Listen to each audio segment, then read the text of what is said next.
The Master Key System, Part 10. Number 1. Abundance is a natural law of the universe. The evidence of this law is conclusive. We see it on every hand. Everywhere nature is lavish, wasteful, extravagant. Nowhere is economy observed in any created thing. Profusion is manifested in everything. The millions and millions of trees and flowers and plants and animals and the vast scheme of reproduction, where the process is creating and recreating, is forever going on. All indicates the lavishness with which nature has made provision for man. That there is an abundance for everyone is evident. But that many fail to participate in this abundance is also evident. They have not yet come into a realization of the universality of all substance, and that mind is the active principle whereby we are related to the things we desire. Number 2. All wealth is the offspring of power. Possessions are of value only as they confer power. Events are significant only as they affect power. All things represent certain forms and degrees of power. Number 3. Knowledge of cause and effect, as shown by the laws governing electricity, chemical affinity, and gravitation, enables man to plan courageously and execute fearlessly. These laws are called natural laws because they govern in the physical world. But all power is not physical power. There is also mental power, and there is moral and spiritual power. Number 4. Spiritual power is superior because it exists on a higher plane. It has enabled man to discover the laws by which these wonderful forces of nature could be harnessed and made to do the work of hundreds and thousands of men. It has enabled man to discover laws whereby time and space have annihilated and the law of gravitation to be overcome. The operation of this law is dependent upon spiritual contact, as Henry Drummond says. In the physical world as we know it, there exists the organic and inorganic. The inorganic of the mineral world is absolutely cut off from the plant or animal world. The passage is hermetically sealed. These barriers have never been crossed.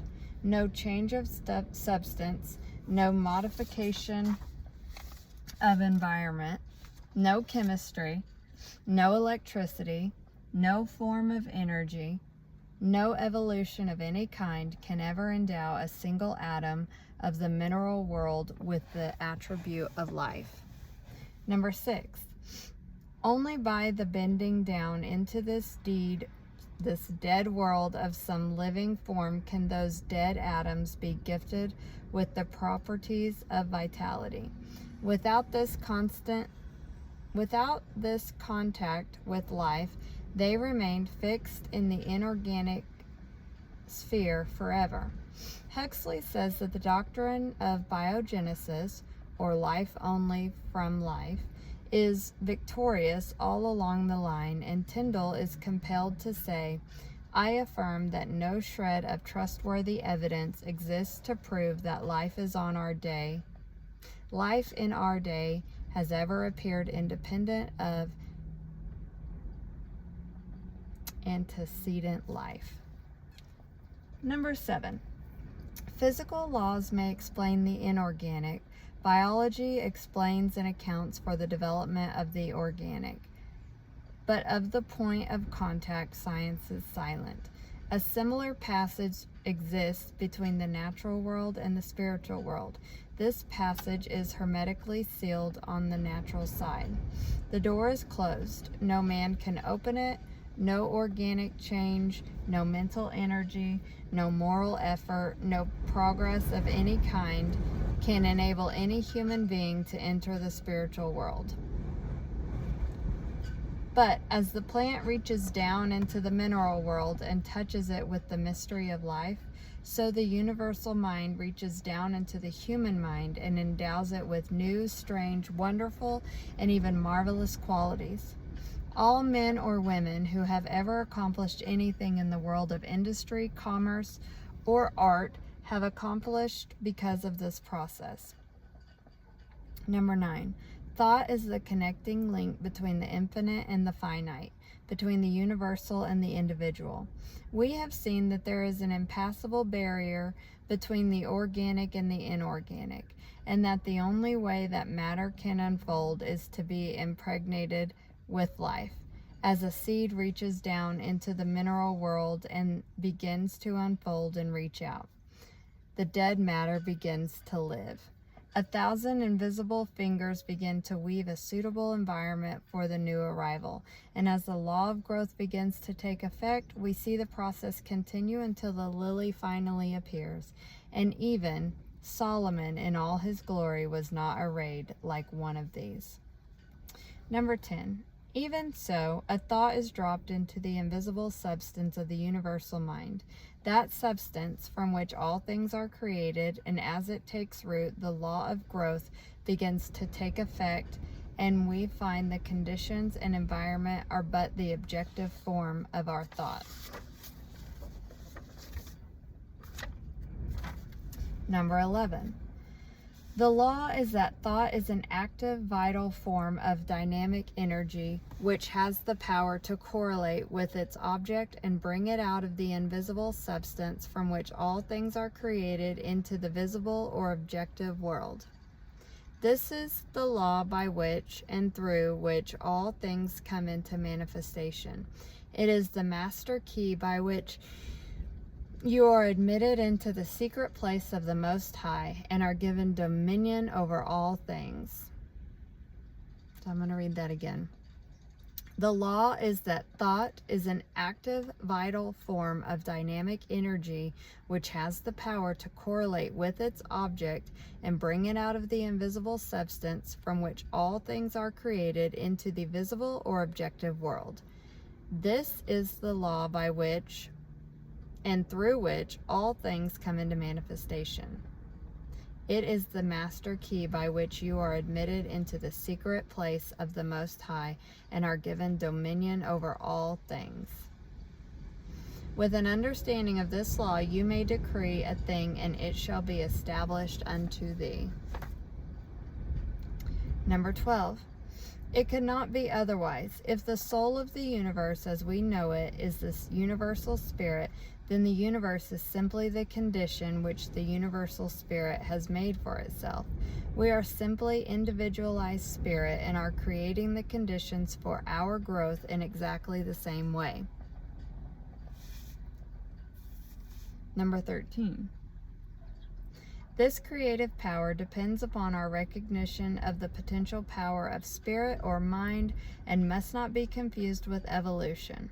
Creation is the calling into existence of that which does not exist in the objective world. Evolution is simply the unfolding of potentialities involved in things which already exist. Evolution is simply the unfolding of potentialities involved in things which already exist.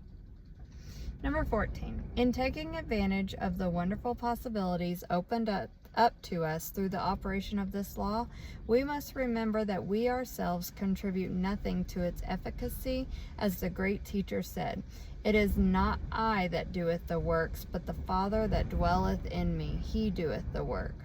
We must take exactly the same position. We can do nothing to assist in manifestation. We simply comply with the law, and the all-originating mind will bring about the result. Number 15. The great error of the present day is that the idea that man has to originate the intelligence whereby the infinite can proceed to bring about a specific purpose or result. Nothing of this kind is necessary. The universal mind can be depended upon to find the ways and means for bringing about any necessary manifestation. We must, however, create the ideal, and this ideal should be perfect. Number 16. We know that the laws governing electricity have been formulated in such a way that this invisible power can be controlled and used for our benefit and comfort in thousands of ways.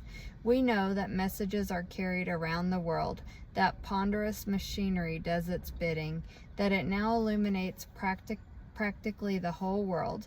But we know, too, that if we consciously or ignorantly violate its law by touching a live wire, when it's not properly insulated, the result will be unpleasant and possibly disastrous. A lack of understanding of the laws governing in the invisible world has the same result, and many are suffering the consequences of all time.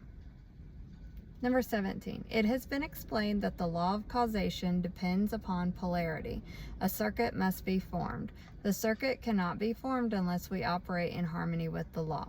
How shall we operate in harmony with the law unless we know what the law is? How shall we know what the law is? By study, by observation. Number 18, we see the law in operation everywhere. All nature testifies to the operation of the law by silently, constantly expressing itself in the law of growth. Where there is growth, there must be life. Where there is life, there must be harmony. So that everything that has life is constantly attracting to itself the conditions and the supply which is necessary for its most complete expression.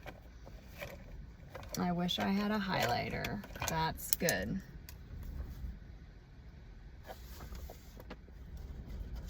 Number 18, I'm reading it again. We see the law in operation everywhere. All nature testifies to the operation of the law by silently, constantly expressing itself in the law of growth.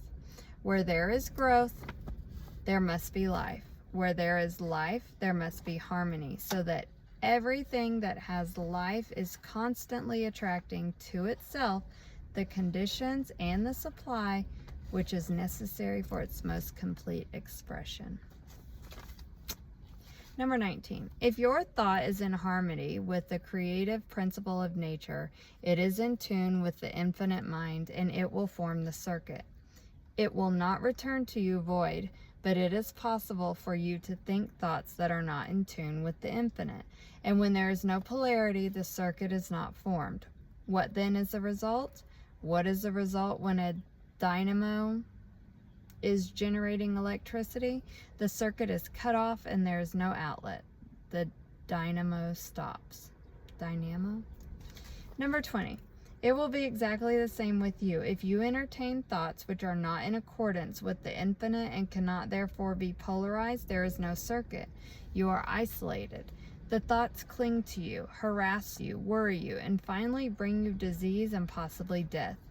The physician may not diagnose the case exactly in this way. He may give it some fancy name which has been manufactured for the various ills which are the result of wrong thinking, but the cause is the same nevertheless.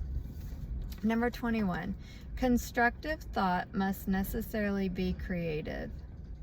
Constructive thought must necessarily be creative, but creative thought must be harmonious, and this eliminates all destructive or competitive thought. Wisdom, strength, courage, and all harmonious conditions are the result of power, and we have seen that all power is from within. Likewise, every lack, limitation, or adverse circumstance is the result of weakness, and weakness is simply absence of power. It comes from nowhere. It is nothing. The remedy, then, is simply to develop power, and this is accomplished in exactly the same manner that all power is developed, by exercise. Number 22. This exercise consists in making an application of your knowledge. Knowledge will not apply itself. You must make the application. Abundance will not come to you out of the sky, neither will it drop into your lap, but a conscious realization of the law of attraction and the intention to bring it into operation for a certain, definite, and specific purpose, and the will to carry out this purpose will bring about the materialization of your desire by a natural law of transference. If you are in business, it will increase and develop along regular channels. Possibly new or unusual channels of distribution will be opened, and when the law becomes fully operative, you will find that the things you seek are seeking you. Number 23. This week, select a blank space on the wall or any other convenient spot. From where you usually sit. Mentally draw a black horizontal line about 6 inches long. Try to see the line as plainly as though it were painted on the wall. Now mentally draw 2 vertical lines connecting with this horizontal line at either end. Now draw another horizontal line connecting the 2 vertical lines. Now you have a square. Try to see the square perfectly. When you can, draw a circle within the square.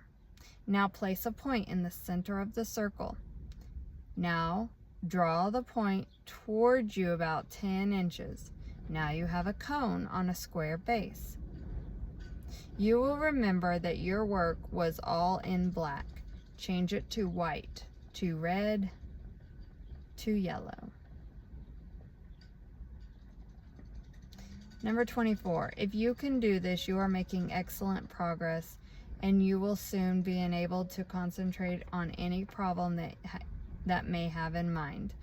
When any object or purpose is clearly held in thought, its precipitation is tangible, and visible form is merely a question of time. The vision always precedes it, and itself determines the realization.